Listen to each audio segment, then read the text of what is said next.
This is a matter that people need to understand. We're not just talking theatrics for TV now. We're talking about life being in the balance for these people who've committed this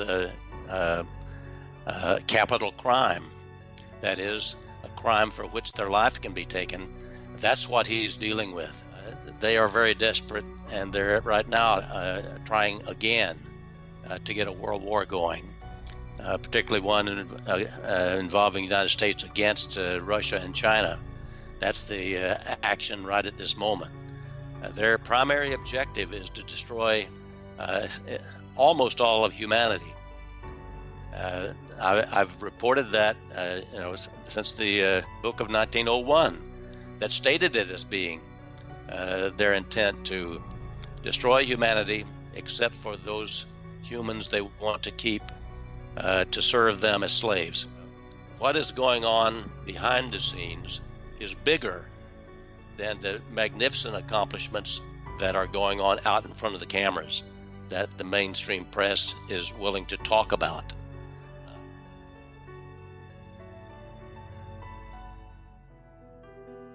The scientists at LivePet are hard at work solving our cancer epidemic.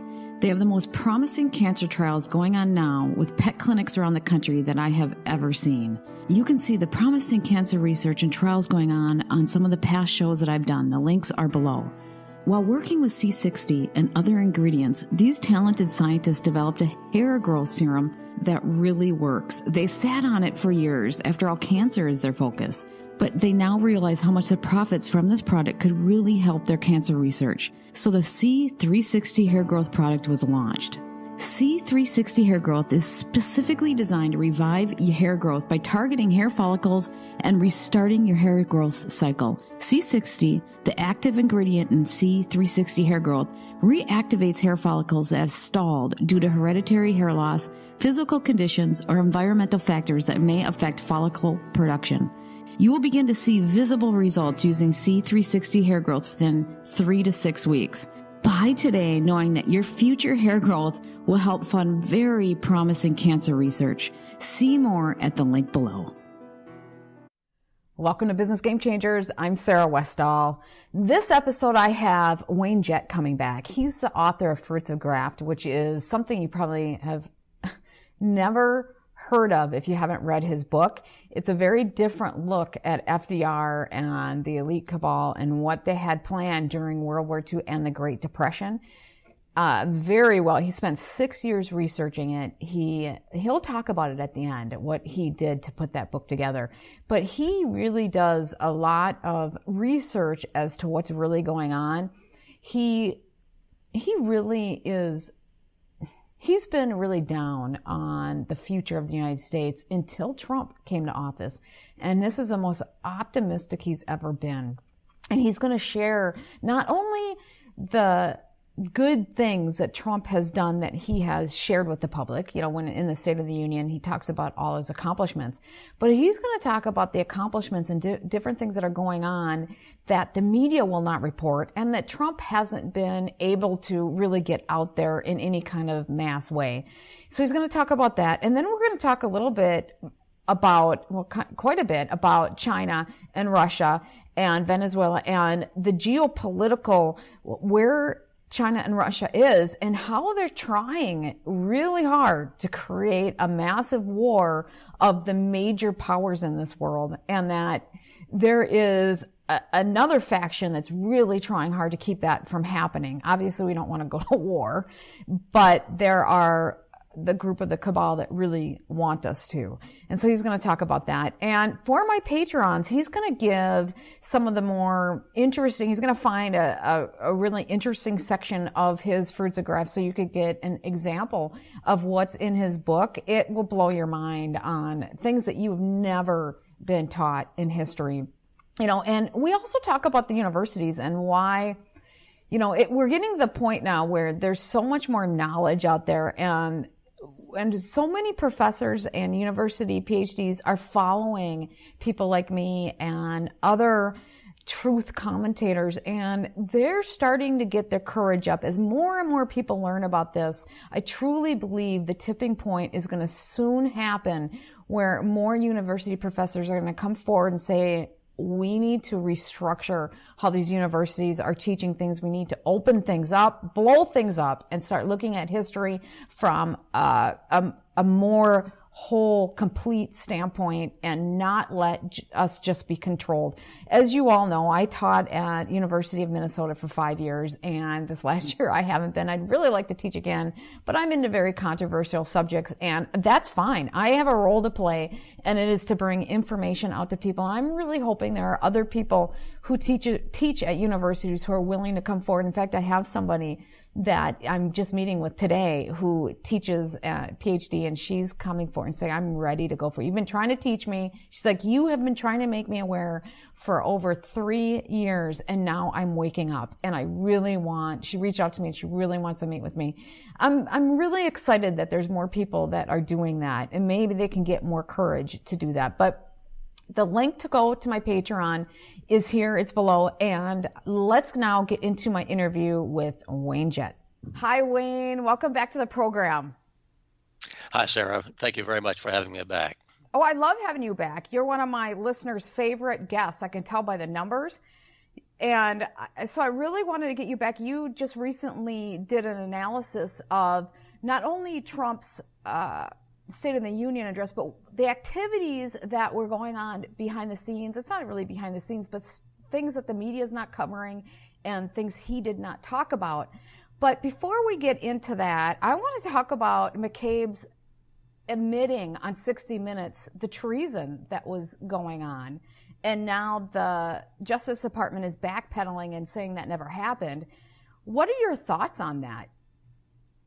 Well, I think it's right in line. I frankly was surprised that he went on 60 Minutes to make such an admission. But I think he's trying to save his life.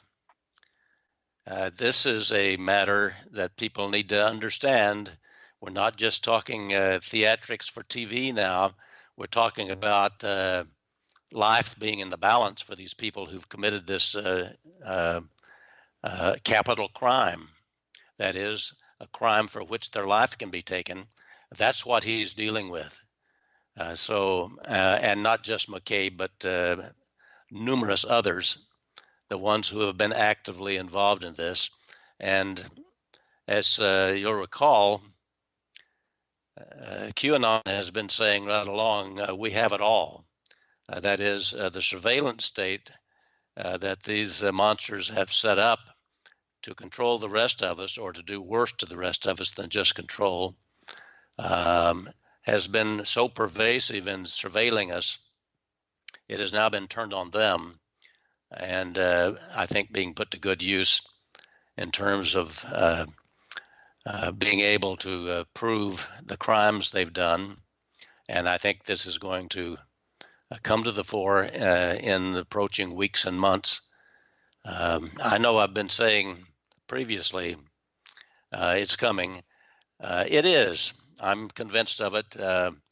But they are, it appears, fighting as hard as they can.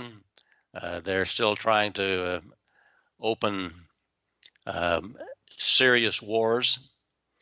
All wars are serious, but things that bring the major nations, the major nuclear powers, into direct conflict are very serious, and that's what's going on presently. Anything to take away attention to the capital crimes that so many have committed in trying to finally close their grip on the American Republic, to make certain that we are put out of business in terms of the people having something to say about our destiny. Well, Go ahead. I'm sorry. It says a lot about them that they're willing to sacrifice the lives of millions of people, Americans and Russians or Chinese or whoever we go to war with, to save their own hide. They are that, out there. Well, I think that the part of the situation affecting their actions presently is that their hiding places have largely, at least greatly, been diminished. They've been discovered. Many of their hiding places, their bunkers, their survival locations, I think they are in a much different position than when President Trump took office in terms of being able to actually commit these monstrous crimes of devastating wars or devastating destruction that do not endanger them. So the circumstances are so much in flux. They are very desperate, and they're right now trying again to get a world war going, particularly one involving the United States against Russia and China. That's the action right at this moment. But go ahead. So they're willing to even sacrifice and do a nuclear war and sacrifice the planet to a certain degree because they have safety measures for themselves. I believe that is the case. It exceeds the amount that I know with any certainty as to what their capabilities are for example, going into space. I think those capabilities are much greater than what I'm fully aware of, and that would be, in my estimation, most likely their escape plan, at least a longer term. But nevertheless, I'm getting out over my ski tips to go into those kinds of things. But in terms of their provoking or attempting to provoke devastating wars that would be highly destructive to the entire planet, I'm quite sure that that has been their objective for some time now, and so far we've been successful in curbing and stopping them from doing it. There was what would have been or could have been a very serious incident that has been, I believe, stopped just within the past week or 10 days. I don't have the date exactly in mind, but you recall, I think it was just last week, there was a so-called military training activity in basically downtown Los Angeles, certainly the metropolitan area. It turns out that the primary so-called training exercise was a diversionary tactic. The primary training exercise apparently was at Long Beach Harbor, involving a number of special operations type forces and helicopters for training purposes. But I believe that was a diversionary tactic. It's been reported that the real action was on Wilshire Boulevard, just north of downtown Los Angeles. I'm pretty familiar with that area, having lived out there and worked in that area for quite a number of years. And it was in the 1100 block, I think, of Wilshire Boulevard, which is maybe a half mile from downtown Los Angeles, the high rises and the major arteries and so forth. There was a relatively minor building there that had a force of special ops, obviously very highly trained, and they appeared to be in hazmat suits, in other words, for handling hazardous materials.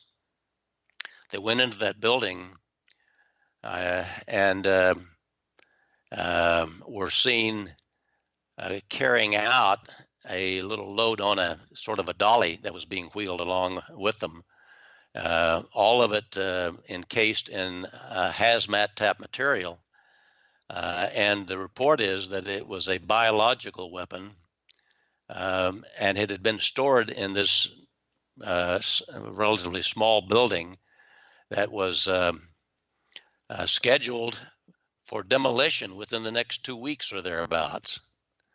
If that had happened, there would have been reportedly a biological weapon of devastating effects, not just on the city of Los Angeles, but most likely across the nation.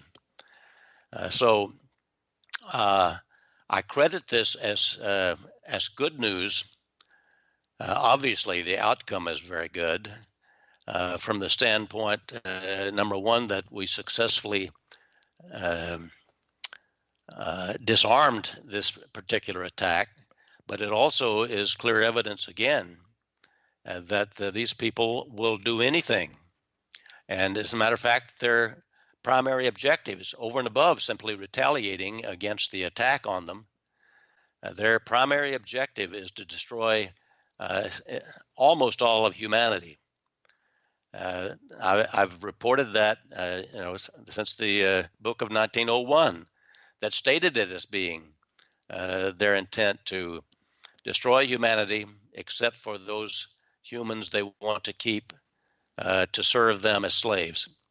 And so wars and even medical health outbreaks, as they have caused, such as in 1918, that killed millions, tens of millions of people all around the world.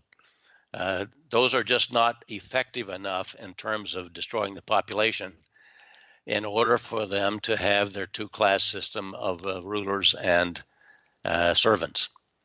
Who do you think, how do we know that they were the ones behind this? Why do you think that versus just some nut job from some other country? I simply don't believe that anybody else has the capability of doing it with the kind of safety precautions that are in effect. If we didn't have that safety precaution, that wouldn't be the only problem that we would be having. We would be having other attacks in other places, whatever it takes. And so, fortunately, the kinds of actions that were taken by real heroes in the 2016 timeframe, Admiral Rogers, Naval Intelligence, was certainly one of those, head of national security at the time, who took action in the nick of time in order to save the president, save the election, and so forth. And boy, I'm still enthusiastic and confident also about the fact that these people, the good guys, the white hats, are in charge. And I'm quite sure if they were not, we would have very dire consequences in a hurry. So far, so good. So I think the news is good. Well, the Congress, when Trump was talking, the most of the American people, 76% or something, were favorable to his speech. Congress still acted like he was, a frog, not the Republicans, but the Democrats. Now, how much of that is because they've been so successful at making him out to be a bigot and anti-women and all this other stuff versus knowledgeably being on the side of the neocons and this cabal? Well, obviously, as you point out just there, the fact that the so-called far left, as they're often referred to, the neocons, it makes absolutely no political sense. It makes sense only in the circumstances that they are both establishment tools, and therefore, since the establishment is what is under threat, that is, the ruling elitist cabal is what is nicely called the establishment. Since that is under threat, these two opposing entities, the far left and the far right, are allies. They are simply separate tools of the same entity. They just don't know it. They're joining together. I wouldn't say that they don't know it. Well, let's the tools. I think there's a lot of ignorant people that don't know it, especially on the far left. I think the far left is easier to convince people. The neocons, I don't know. Is it easier to convince people to go to war and be idiots in that way versus the far left that really think that bigots and stuff? It's easy to convince people because of our history of racism and stuff. I mean, we really did have bigotry and terrible things going on. So it's, and there still is an underlying sense of racial tensions and things, obviously. We see it. So it's much easier to convince the far left to be tools for you than, I would think, somebody to go to war. I mean, it just doesn't make Maybe, sense. but I think, the essential point is that they are allies. Yep. And it was very apparent, as you point out, at the State of the Union. We're going to, I believe, get past this. And I think we're going to start seeing what I referred to in the piece that I just put out. We're going to start seeing the hidden accomplishments of the president. What I said in that piece that I finally got the time to write was that, yes, I said it myself, and after many others had said the same thing, it was the best State of the Union address in history. But what I tried to point out is that it was that, not because of soaring rhetoric, but because of solid accomplishments. Exactly. The fact that he could stand up there and point to these historically lowest unemployment in history, when we just 2 years ago we're still deep within 8 years of the worst economy that we've had practically in my lifetime, in terms of the unemployment numbers and the deepening debt and so forth and so on. The obvious economic policies of the Obama administration that were intended to have the worst economy and the worst employment conditions possible. I mean, that was a hallmark of the Great Depression. It was a hallmark of the Obama years. And certainly I can't say anything better for after the time that George W. Bush appointed Henry Paulson as economic czar, and we started doing the things that were obviously designed to destroy the economy. And by the way, rob tens of billions of dollars from the capital savings of retirement plans and other personal savings of individuals. But well, don't you think that there's a lot more people that you can still wake up on the left, which I don't like this whole left-right paradigm thing, but there's a lot more of those people that are still snowed by this whole BS than on the right. Well, go ahead. I'll tell you, in that regard, I have felt from the beginning this walkaway movement is an amazing thing to watch. Exactly. Yes. I think it's highly consequential. The people involved, long time, very often multi-generational Democrats who have been thick and thin times supporting the Democratic side, or the, what do you want to call, left or what, their parties, their policies of government, we'll put it that way. These are people who've thought long and hard, and they liked what the bottom line was with Trump because they could see it materially affecting their daily experiences in terms of the chance to earn more money and to make a better living and to have a better prospect ahead. And they're tired of these kinds of hatred policies that you have to rely and fall back on hate as the motivation for why you don't like the other party. That's my point. Yeah, it's and so I think things are changing. The walkaway movement, all these people are realizing, wait a minute, this is BS. Let's look at accomplishments. And talking about accomplishments, there's a lot more accomplishments going on that has not been talked about. Can you talk about some of those? Well, in terms of the on top, well, I think we've more or less covered the ones that are obvious, the ones that could be talked about in terms of improved economy and employment and so forth. But right at the top of the list of the agenda that is unreported, by the mainstream media. They do not report what is going on because it cannot stand the light of day as far as they're concerned, because they don't want people to know about, for example, the widespread human trafficking and pedophilia. That's not even the right word for it. Child killing, the sacrifices of human beings for these satanic so-called, I don't even want to call them religious beliefs. They're more in the nature of extracting the life powers out of other individuals as a means supposedly of increasing your own life powers. Those are crimes of a nature that are so horrendous that they can't stand the light of day. People are becoming more aware. The ones that are really plugged in are very aware of these. And you have spoken with Liz Crokin. She does amazing work. Those kinds of things are very much a part of the agenda of the new administration. And you know, what Jimmy Boots talked about was the human compromise issue.